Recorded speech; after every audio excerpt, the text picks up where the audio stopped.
Hi everyone, this is Kara, and in this video, I'm going to show you some basic components of the school progress monitoring dashboard overview page. So this is the first page that you land on when you open the school progress monitoring dashboard. Along the top, we have some summary measures of the selected students on the page. So I've selected one school and I can see that there are 622 students, their attendance rate, the chronic absentee rate, the rate of students that have at least one suspension this school year, and the rate of students that have at least one failing grade currently in the current active term. Below that is a monthly attendance graph. It shows us how many students were enrolled each month, the attendance rate for the selection, so that's going to be these 622 students, and then the district attendance rate, so I can see how my school compares.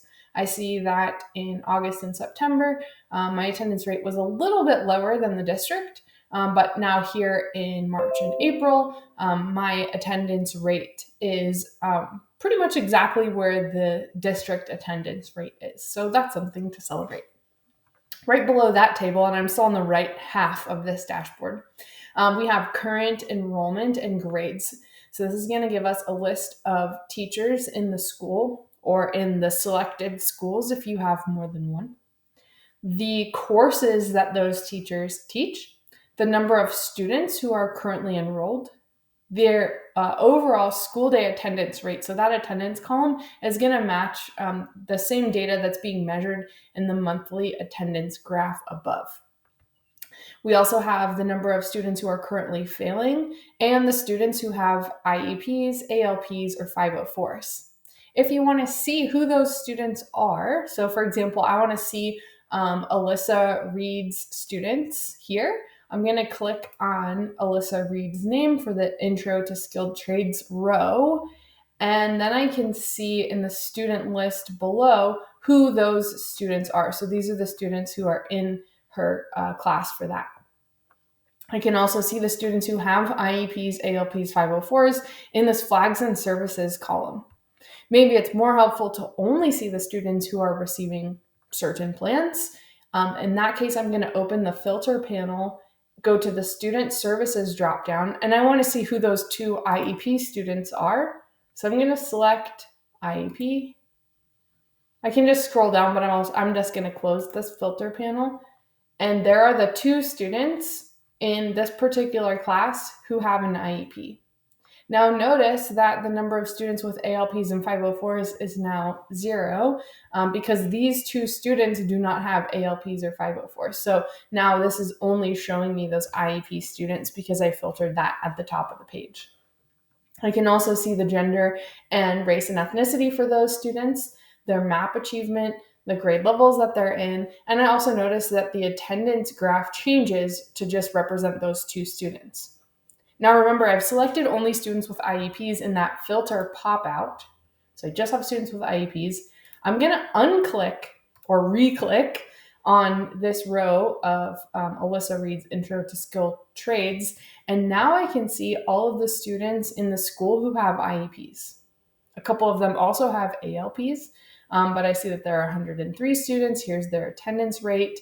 Then of those students, the number of students currently failing, and we'll notice that that number 111 is greater than the number of students, which is 103, and that's because this is broken out by class. So these three students who are failing 7th grade science might also be the same students who are failing STEM Exploration 1, for example. So this number means that there are 111 failing grades, but some of those students obviously then have more than one. One more thing to note for the any of these tables, if we wanted to download a list of this, so maybe I want to know just kind of a summary for me for the counselors of which teachers have how many students. And I still have it filtered on IEP, so this might not be particularly useful. But anytime I have a table, I can click on the three dots, hover over it, click on the three dots for more options, and then select Export Data. That will give me the opportunity to export an Excel spreadsheet of whatever is in that table. You can also choose Summarize Data or Underline Data, which might give you something a little bit different from exactly what you see in the dashboard.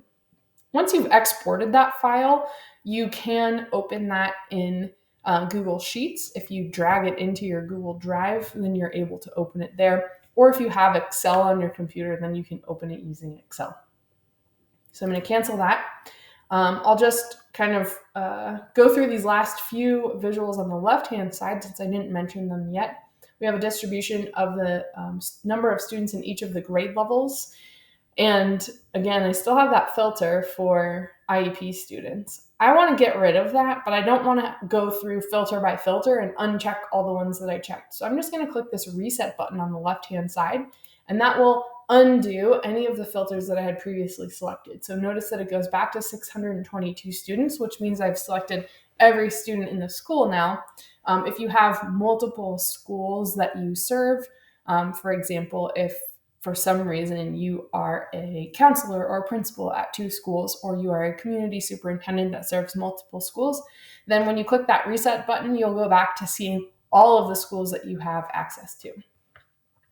Let's say I just want to see how my 6th graders are performing. I can click on this purple section, which is grade 6. That's 205 students. When I click on that, now it's only showing me the 6th graders. Shows me their attendance, their MAP achievement, some of those kind of key values that we're looking at along the top. Shows me where those students are in which classes, etc. There's also a list of those students down here below. Again, I can export that. This one isn't really working, but in your version it will. If you wanted to export that list of students, you can get those 3 dots like we did on this table and then choose Export Data. Now I have those 6th graders selected, and I also want to know who is struggling on their MAP math assessment.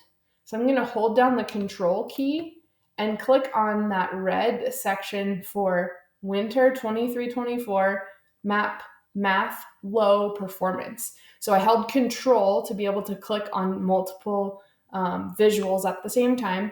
So now I can see the 6th graders are selected, and this particular group of MAP achievement is selected.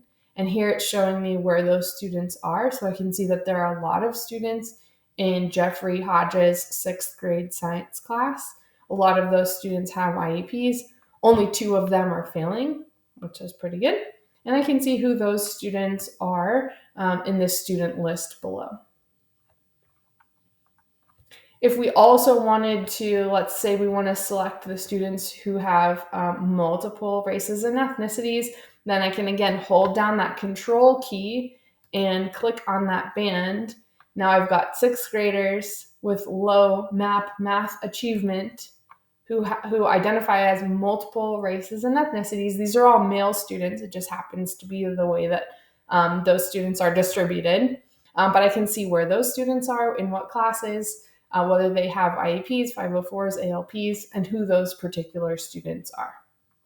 If I want to reset all of that, again, I can just click on that reset button, undo everything, and go back to the beginning. And that's it for this video.